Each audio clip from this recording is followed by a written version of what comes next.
Holi, the festival of colors, is a true celebration of nature's renewal, as it traditionally celebrates the arrival of spring.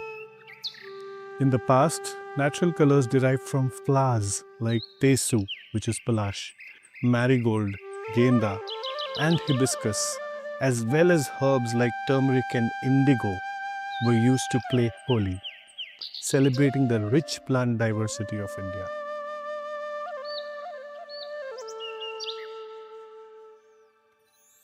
The festival also aligns with agricultural cycles, marking the harvest of winter crops and the beginning of new sowing seasons.